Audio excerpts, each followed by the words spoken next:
Hello สบายดีทุกคนสบายดีแม่บ้านสบายดีอุ่นสบายดี FC ทั้งภายในและต่างประเทศมื้อนี้แม่บ้านจะมาเล่าเรื่องเกี่ยวกับ deportee ที่ถูกส่งเมือยังประเทศลาวเนาะจำนวนนึงเขาเจ้าก็ได้พันตัวมาเป็นยูทูบเบอร์ถือว่าเป็นยูทูบเบอร์หน้าใหม่แต่ว่าใหม่ไปกว่านั้นก็คือเป็นยูทูบเบอร์ที่เพิ่นเป็นเผ่ามงมี2อ้ายที่เพิ่นเป็นยูทูบเบอร์มือใหม่แล้วก็เป็น deportee หรือว่าเป็นคนที่ถูกส่งกลับเมื่อจากสหรัฐอเมริกาเนาะที่ว่าเพิ่นเป็นพี่น้องเผ่ามงเฮาก็จะได้เห็นภาพบรรยากาศที่แตกต่างจากที่เฮาเห็นส่วนหลายแม่นเฮาเห็นอยู่เวียงจันทน์เนาะบัดนี้เฮาก็จะได้เห็นทิวทัศน์ชีวิตของพี่น้องเผ่ามงว่าการใช้ชีวิตประจำวันของเพิ่นนั่นเป็นแนวใดและที่ไปที่มาของเพิ่นเนาะว่าจำนวนนึงเพิ่นก็เคยถูกส่งมายังประเทศลาวรอบล่าสุดนี่แม่นมีพี่น้องเผ่ามงที่ถูกส่งเมือนี่มีจำนวน9คนและเพิ่มอีก1คนเป็นคนเผ่าเมียนเนาะแต่ว่าเฮาจะพาไปเบิ่งว่ายูทูบเบอร์มือใหม่นี่เพิ่นจะให้การสัมภาษณ์กับพี่น้องคนมงนำกันว่าเป็นแนวใดเนาะพี่น้องเนาะแต่ว่าเพิ่นก็จะสัมภาษณ์เป็นภาษาอังกฤษเนาะแต่ว่าอย่าลืมไปติดตามกดไลค์กดแชร์เพื่อเป็นกำลังใจให้เพิ่นเนาะเพื่อเป็นให้เพิ่นได้สร้างรายได้เล็กๆน้อยๆหรือว่าให้ช่อง YouTube ของเพิ่นผ่านช่องของเพิ่นก็คือช่องทำอิฐแม่นช่อง Live in Laos อีกอันที่2แม่น My New Life in Laos เนาะ2ช่องเนาะพี่น้องเนาะแต่ว่าบ่เว้าหลายยายห่างเฮาไปเบิ่งช่องทำอิฐก่อนเนาะที่เพิ่นไปสัมภาษณ์พี่น้องมงนำกันไปเบิ่งเลยพี่น้องAll right, here's one of the buddies that I was deported here with, you know what I mean? And we're here in Vin. Just met up with him and we're about to head back home. So I'm going to ask him some questions. So what is your name? My name is Chai Long. But yeah, mom, they call me Pun Chai Kyong. How old were you when you came to the States? How old am I when I came from the States? To the States. To the States? To the States. About 8 years old. Okay. Back in 1979. What state did you go reside in when you were... I can't hear you. So what state did you reside in when you were there? We came to Portland, Oregon. From there, we moved to Merced, California, right? And then we moved to Fresno, lived there for like 3 years. Then from there, in 93, we moved to North Carolina. Are you married? Do you have kids? Not. I used to, but not no more. But I have 4 kids. And they're all grown, so still back in the States. Okay. So how long were you in the detention center for? The ICE detention, right? Right. I was there for like 9 months. 9 months. 9 months, man. It's a long time. Yeah. So when you were deported, how many deportees were with you? That came with you? They came with us over here. There's like 65 of us. But there's only like 9 Hmong and then 1 Min guy. So it's a lot, man. Yeah. How long did you stay in that camp for? The camp over here, we at like a month, almost 2 months. And I was the last guy out too for the Hmong people. So, the reason is because my cousin, my sponsor, lives so far away and it took them a little bit of time to get me out. So I stayed about almost 2 months. So where did you go when you got out of camp? What town or city? I went, we lived all the way in La Paban, near the city's called Tiokachan, which is Lu Blanc, Dong Nhu. So we lived up the mountain somewhere. How do you feel about being deported? Man, not good, man. Nobody want to get deported, man. You know what I mean? But it's just like, hey, we had no choice, so I wish I was back in the States, but getting deported here,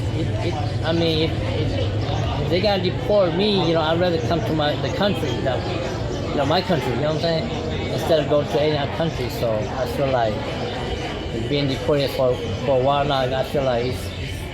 it's okay. It's not that bad, you know? Okay. So have you adjusted? Started slowly, though. It's been hard, but slowly get used to it. All right. Yeah. Have you found a job? There's no job where I'm at, so So what do you do?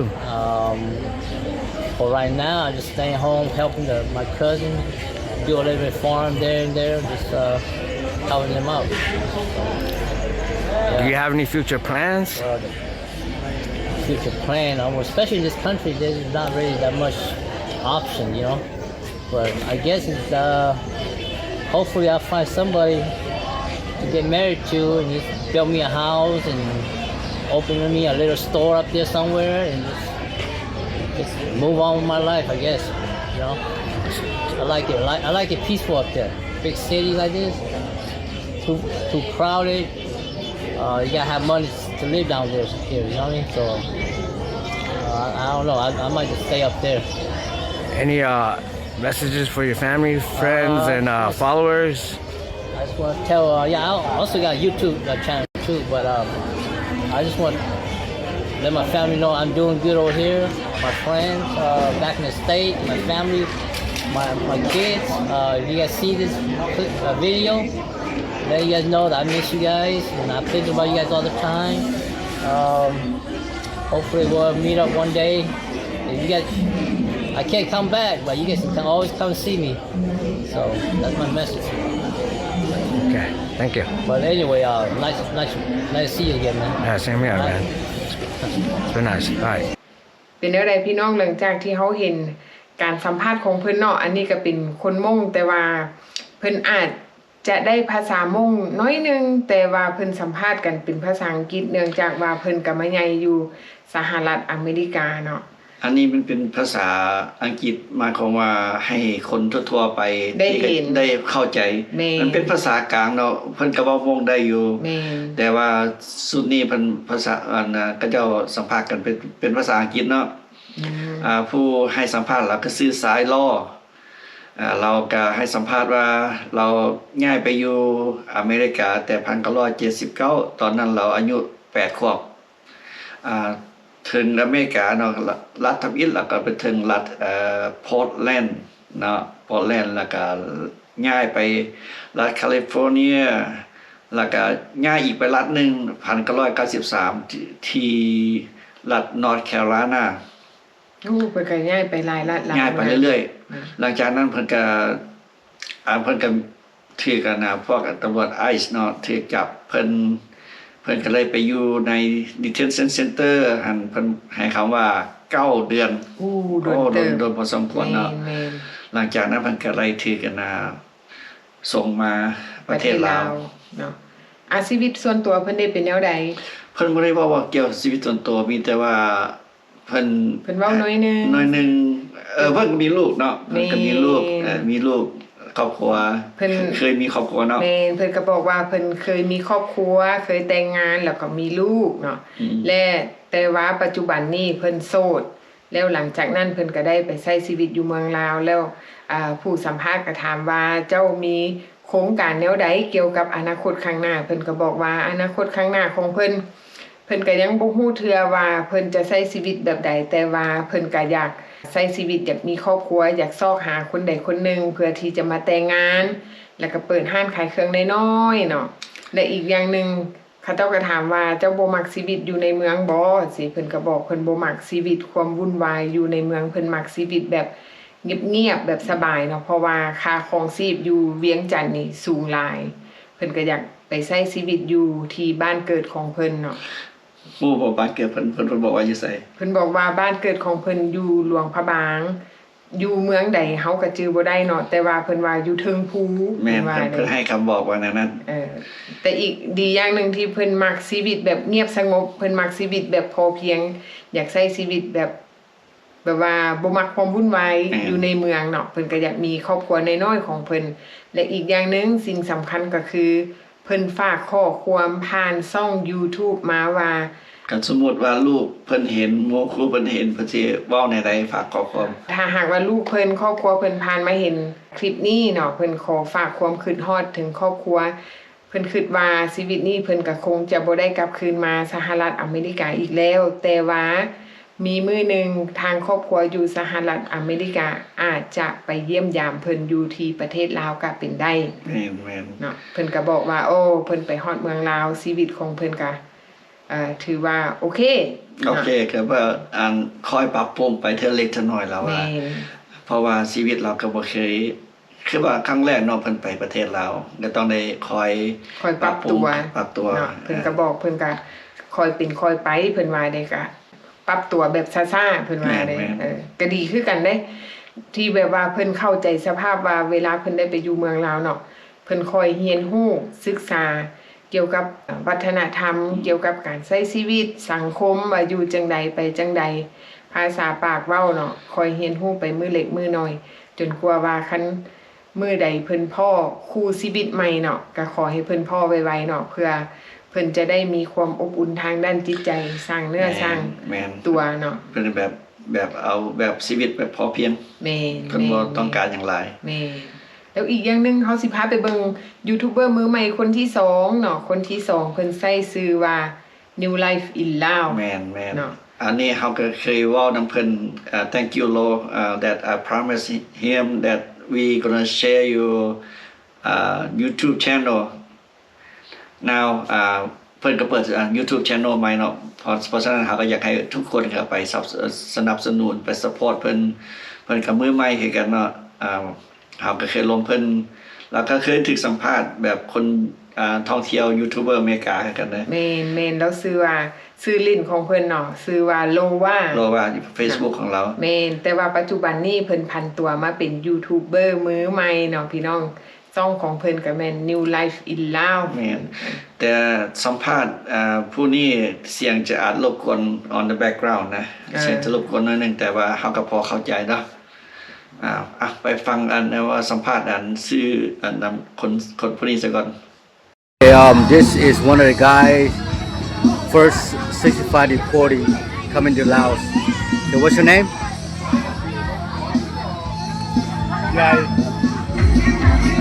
Okay, how you get caught up with the immigration? When you check in, they tell me then you have paperwork. The schedule comes tomorrow. How long you been checking in? For 19 years. 19 years. Okay, where you from? California, Riverside. Okay, how long did they hold you at the detention center? 1 month before I get deported. Yeah, what month did you get deported? On May 23rd. May 23rd? Okay, so afterward, okay, when they was getting ready to deport you, where did they take you to? El Aranto,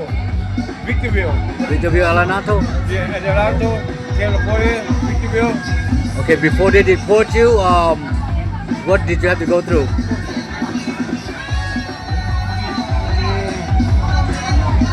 Sign some paper. Okay, so when they brought you here, how long was the flight? 25 hours. 25 hours? Okay. Yes, because we have to stop Hawaii, and then Guam, and then here to Vietnam. Okay. When you got to Laos, how did they treat you? Oh man, it's like VIP. The cop, the police were like they said in line. It's like a wall of tunnel. You just board the plane and just walk by them and take a picture. So they treat you pretty good, huh? Yeah, hop on the bus and come to the camp and just kick it. How long did you stay at the camp? A month and a week before the relative came and found me. Okay, so where are you staying now? Well now, I'm staying in Vientiane. Before I used to first came out, I reside at Temple. Okay, so how you like Laos? Laos, oh, I love it. I love it. It's set the whole new world. Whole new world. So This world. you got anything to say for people in the U.S. The people that are hiding from the ICE? Yeah. Hey, don't be scared, man. Hey, some way somehow they're gonna find you, but hey, you mean it's better just come like just take a long vacation. That's all it is. And it's chaos in America. You know what I mean? But Okay, that's about it, guys. โอเคพี่น้องหลังจากที่เพิ่นไปสัมภาษณ์เนาะโอ้ยเฮาเห็นเพิ่นแล้วก็เบิ่งหน้าตาแล้วก็เป็นตาหน้าสงสาร แม่นแม่น เนาะเพราะว่าชีวิตอยู่ที่สหรัฐอเมริกาเพิ่นอาจจะมีเวียกเฮ็ดงานทำแต่ว่าเวลาเพิ่นไปอยู่เมืองลาวแล้วมันก็อาจจะยากที่จะซอกหาเวียกเฮ็ดงานทำแต่ว่าเฮาก็บ่ฮู้ว่าเพิ่นจะพร้อมบ่ที่จะไปหาเฮ็ดเวียกเนาะและอีกอย่างหนึงสุขภาพทางกายของเพิ่นจะพร้อมบ่เกี่ยวกับหน้าเวียกที่เพิ่นจะไปเฮ็ดและอีกอย่างหนึงเฮาก็เบิ่งสภาพความเป็นจริงเพิ่นก็มีอายุแล้วเนาะ กับประวัติเพิ่นเนาะประวัติเพิ่นก็เราซื้อใหญ่เราก็เคยอยู่รัฐแคลิฟอร์เนียแล้วก็จะถูกตำรวจไอซ์จับเราดีพอร์ตเราก็เดือนเมษวันที่23แล้วก็มาฮอดประเทศลาวเนาะประเทศลาวเฮาก็แล้วก็ให้ความอยู่ใน Welcome Center ของอยู่ประเทศลาว5อาทิตย์แม่นแล้วเขาเจ้าสัมภาษณ์ว่าเป็นแนวใดหลังจากที่มาฮอดเหยียบแผ่นดินลาวเพิ่นว่าโอ้เจ้าหน้าที่ตำรวจให้การต้อนรับโอ้คักหลายปาน VIP เพิ่นว่าพิเศษหลายเพิ่นว่าเด้หลังจากนั้นมาเจ้าหน้าที่มารับตัวเอาแล้วก็ไปอยู่ที่พักชั่วคราวเนาะเป็นเวลา5อาทิตย์แล้วหลังจากนั้นก็มีพี่น้องมาประกันตัวเอาแล้วเพิ่นว่าเพิ่นอยู่เวียงเขาเจ้าก็ถามว่าอยู่ไสอยู่เวียงเพิ่นก็บอกว่าอยู่ใกล้วัดคือแม่นเพิ่นบ่ฮู้เทื่อว่าแม่นไม่บ่ฮู้ว่าใส่อยู่ใส่เป็นอันใดเนาะบ่ฮู้ชื่อบ้านแม่นเนาะอันนี้ก็เป็นอีกคลิปนึงที่เฮาเอามาฝากเนาะหวังว่าทุกคนก็คือสิให้โอกาสเพิ่นเนาะแล้วก็กดไลค์กดแชร์หรือว่ากด Subscribe ให้เพิ่นได้เด้อพี่น้องเข้าไปติดตามยูทูบเบอร์มือใหม่เนาะเฮาก็จะเห็นช่องของเพิ่นขึ้นมาเรื่อยๆเกี่ยวกับพี่น้องเผ่ามงเนาะเพราะว่าอันนี้แม่นเพิ่นเป็นพี่น้องเผ่ามงแล้วเพิ่นก็เฮาก็จะเห็นฮีตของประเพณีหรือว่าวัฒนธรรมของพี่น้องเผ่ามงของเฮาก็ได้เรียนรู้สิ่งใหม่ๆพร้อมกันเนาะโอเคพี่น้องอันนี้ก็เป็นอีกคลิปดีๆที่เฮาเอามาฝากทุกคนเดี๋ยวนี้เฮาก็เห็นยูทูบเบอร์มือใหม่หน้าใหม่ที่เป็นดีโพตตี้หลายขึ้นได้เดี๋ยวนี้พี่น้องก็พยายามบ่ว่าซ่องใดเนาะสำหรับดีพอตี้หรือว่าสำหรับคนลาวเฮาเนาะก็ไปซัพพอร์ตกันเนาะให้กำลังใจกันกับกดไลค์กดแชร์กด Subscribe เนาะบ่ว่าซ่องใดขึ้นมาพี่น้องลาวเฮาซอยกันให้กำลังใจให้กันเฮาก็จะเห็นหลากหลายมุมหลากหลายแบบและหลากหลายแต่ละคนวิธีการแนะนำหรือว่าวิธีการนำเสนอภาพต่างๆหรือว่าสถานที่ต่างๆบ่ว่าจะเป็นสถานที่ท่องเที่ยวบ่ว่าจะเป็นห้านอาหารบ่ว่าจะเป็นอาหารประจำท้องถิ่นหรือว่าตลาดตะลี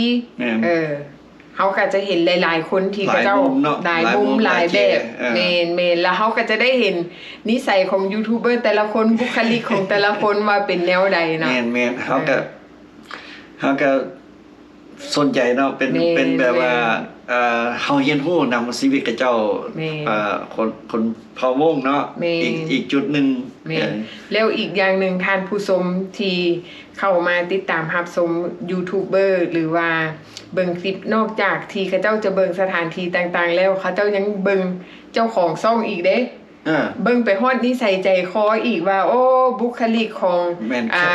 คาแรคเตอร์หรือว่าอันเจ้าของช่องเขาเจ้ามานำเสนอบุคลิกนิสัยใจคอว่าเป็นแนวใดท่านผู้ชมนี่เขาเจ้าเบิ่งเลิกเบิ่งทุกอย่างเนาะเบิ่งทุกอย่างเบิ่งขอบใจเนาะเข้ามาเบิ่งเนาะแม่นเบิ่งบุคลิกเนาะเบิ่งกิริยามารยาทเบิ่งภาษาปากเว้าเนาะเบิ่งหลายอันหลายอย่างเบิ่งชีวิตครอบครัวเบิ่งชีวิตส่วนตัวก็เข้ามาพี่น้องว่าความคิดความเห็นอะไรเนาะก็มาติชมมาอยากมาสนับสนุนกันให้กำลังใจกันแม่นโอเคน้องพี่น้องนะสำหรับคลิปดีๆมื้อนี้เฮาก็สิไว้เพียงเท่านี้โอกาสหน้าเฮาสิจะเอา เอาแนวใหม่ๆมาสู่พี่น้องเบิ่งเนาะ แม่นเนาะพี่น้องเนาะเฮาก็สิพยายามอัปเดตติดตามข่าวนํกันไปเรื่อยๆเนาะข่าวสารบ้านเมืองกำลังเข้มข้นหลายๆคนก็อาจจะเห็นข่าวที่ออกมาจากเจ้าหน้าที่ไอซ์เนาะแต่ว่าเฮาก็บ่อยากนำเสนอปานใด เพราะว่ามันเป็นความหุนแฮงเนาะพี่น้องเนาะอันนี้ก็เป็นข่าวออกมาแล้วแต่ว่าทุกคนก็ไปติดตามนำหลายๆช่องเอาเนาะพี่น้องเนาะ โอเคพี่น้องเนาะ พบกันใหม่คลิปหน้าเด้อบ๊ายบาย บ๊ายบาย